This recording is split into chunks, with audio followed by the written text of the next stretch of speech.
Hello and welcome to the Week 10 recap. This week had 22 games I picked, and it went pretty well this week, I think. We started off last Tuesday, a whole week ago, with Western Michigan at Ball State, number 23 Western Michigan. I had picked Western Michigan to win that game, and they did massively. 52 points scored. It was a blowout win. Next was number 14 Oklahoma at Iowa State. Iowa State gave Oklahoma some troubles, but Oklahoma State came out on top and kept their hopes alive for that Big 12 championship season. They are still undefeated in the conference. Next was UCLA at number 15 Colorado. I picked Colorado to win this game, and they did pretty well. They won it 20-10. So Colorado keeps themselves alive. They're currently in the lead in their part of the Pac-12, but they've got a rough road ahead. They got Arizona this weekend, then Washington State, then Utah. So it's a rough road ahead for Colorado. Next is San Jose State at number 24, Boise State. I picked Boise State to win that game, and they did. They're staying just one game back from Wyoming in the conference right now. Iowa at number 12, Penn State. Penn State has continued their hot streak right now. They're on a 3-game win streak in conference right now. They beat Ohio State, then they beat Purdue last week, and they continued it to Iowa. They beat Iowa 41-14. That Ohio State game seems to have been a big confidence boost for this Penn State team. Next was number 4 Texas A&M at Mississippi State. Fresh off a surprising ranking of Texas A&M at number 4 last week, they seemed like they may have partied a little too hard. They came out, and then by halftime, it looked like they were outclassed. Mississippi State, who was 3-5, 1-3 in the SEC, coming into this game, dominated the first half, went in with a halftime score of 28-14. Texas A&M started their comeback in the fourth quarter, but the one touchdown they let up to Mississippi State proved to be enough. The final score of the game was 35-28, Mississippi State, handing Texas A&M their second loss of the season and second loss in the conference, essentially knocking them out of the SEC conference title race. Next was Vanderbilt at number 9, Auburn. Vandy put up a heck of a fight. I was really impressed with this team this week. Auburn got the win, and it wasn't a pretty win, and it wasn't an impressive win, but it's a win, and it keeps them alive in the conference. If Auburn can win out, which would include a monstrous win at the end of the season over Alabama, then Auburn could take the SEC East trip to the conference championship. Next was number 7, Louisville at Boston College. Louisville destroyed Boston College, and Lamar Jackson furthered his Heisman hopes with 231 yards passing and 4 touchdowns. He only completed 12 passes, so 1/3 of his passes were 4 touchdowns. And he also ran for 185 yards and 3 rushing touchdowns. He had 7 total touchdowns in the game against Boston College, as Louisville went on to their win there.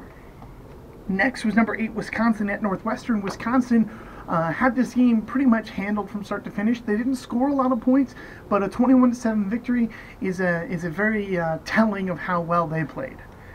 Next was Georgia Tech at North Carolina. North Carolina romped all over Georgia Tech, furthered their goals to get to the ACC championship and maybe knock off Clemson there, because it's looking like Clemson's going to be the winner of that side of the ACC, but it could go to anyone at this point. Next is Maryland at number 3, Michigan. Michigan won that one, no contest. It really wasn't going to be a contest in my mind, and it leaves Michigan in a position where they are 9-0. They got 2 games between now and the end of the season before that Ohio State matchup at the very end of the season. Those 2 games for them, I believe, are Purdue and Indiana, or is it Minnesota and Indiana? It's someone in Indiana, but it's an easy road to Ohio State for Michigan. But that Ohio State game is going to be key, because if Michigan wins that game, they win the conference. They're half of the conference.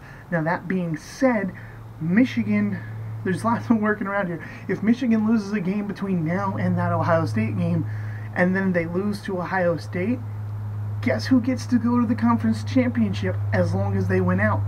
Penn State. So the Big Ten is still kind of a toss-up this season. Next is Syracuse at number 2, Clemson. Despite losing their star starting quarterback in the second quarter, Clemson rolled to a 54-0 win over Syracuse. Next was number 19, Virginia Tech at Duke. I had actually picked Duke to win this game, and I was wrong, but not by much.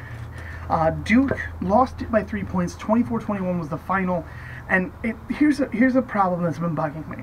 Is that last week they were all talking about how Louisville didn't stand a chance to make it to the playoffs because they've had too many close games recently, i.e. being the Duke and Virginia games, despite blowing every other opponent out of the water, except for Clemson, who they lost to in a really close game.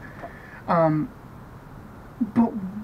people are ignoring how Duke has played against the other teams in the Big Ten, in the ACC, and Duke played really well against Virginia, almost beat Virginia too. So it's like, you can't keep holding games against them when they won. They're getting heavily criticized for wins.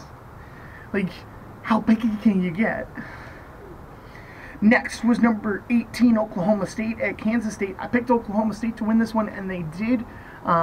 It was a close game, but it keeps Oklahoma State alive in the Big 12, meaning if the Oklahoma State can win out, that would include a win over Oklahoma, which would give Oklahoma State the outright Big 12 victory. Next was TCU at number 17, Baylor. I had picked Baylor to win this game, and I did not expect this. TCU was utterly shocking in this game. 62-22 final. TCU beat up on Baylor. Next was number 11, Florida at Arkansas. I had picked Florida to win this game. I didn't think they would do as badly as they did. They could not find any offense throughout this whole game. Arkansas just dominated, and it was 31-10 final for Arkansas. Next was Arizona at number 25, Washington State. Washington State destroyed Arizona, 69-7. Washington State continues to keep their undefeated record in the Pac-12 intact. So they're currently standing at 7-2, which means if they win the next 2 games, that last game of the season against Washington, if Washington wins into that, you could have a winner-takes-all situation in the Washington State game at the end of the season, with implications on not only the Pac-12 championship, but also the playoffs. Next was Kansas at number 20, West Virginia. West Virginia took out their anger on Kansas. They were upset about losing to Oklahoma State, and they just romped Kansas, ran away with the game. And that's kind of how I thought it would go. Next was number 22, Florida State versus NC State. I picked Florida State to win this game, and they did, but boy did they not look good doing it. 24-20 was the final. NC State's a good team, but they just could not hold on to that win. And it's sort of been the story of the game. But more to harp on the criticisms that Louisville's faced, Clemson went to overtime with NC State. Nobody's criticizing them for that. Florida State just went 24-20, won it in regular time, but really close with NC State. Louisville demolished NC State. Just blew them out of the water. But these other 2 teams that aren't being criticized for close games had close games. Like, I don't understand the double standard there. Next is number 10, Nebraska at Ohio State. I picked Ohio State to win this one. I didn't think they'd win it quite the way they did. However, it is worth noting that in that 62-3 victory for Ohio State, Nebraska was without their starting quarterback. Next is number 1, Alabama at LSU. I picked Alabama, and that was a game to watch, people. 10-0 was the final score, but there wasn't a score in the game until the 4th quarter. Alabama put up 10 points in the fourth quarter, holds on. LSU's offense just couldn't quite find a rhythm. Alabama gets the huge win and keeps themselves undefeated on the season. And last but not least, I have number 5 Washington at Cal. I had picked Washington to win this game, and they did in stellar fashion, 66-27. I think Washington's trying to make their case here as why they should not have been passed up for that number 4 spot, and I don't think they're going to get passed up again. That game was wonderful in their favor. They're now 9-0, and they've only got 3 games left on the season, plus that last one's a win. If that last one's a win over Washington State to go 12-0, that'll be great for this program, and I don't see them not going to the playoffs unless they don't win the conference. So I got 18 of the 22 games correct this week, which puts me at an 81.8% correct on this week. My total for the season so far through 10 weeks is 155 out of 202, or 76.7%. It's getting a little better. I had that one low week in the season, but I'm doing pretty well, I think. So thanks for watching the video. If you guys like what I'm doing, don't forget to hit that like and subscribe button. And I'll be back for you guys after the weekend for the, I'll be back with you later this week. Sorry, I'm getting ahead of myself. Later this week for the Week 11 predictions. Don't want to keep you waiting too long on that. I'm probably going to try and get that out tomorrow, but don't forget to tune in, and I'll catch you guys later.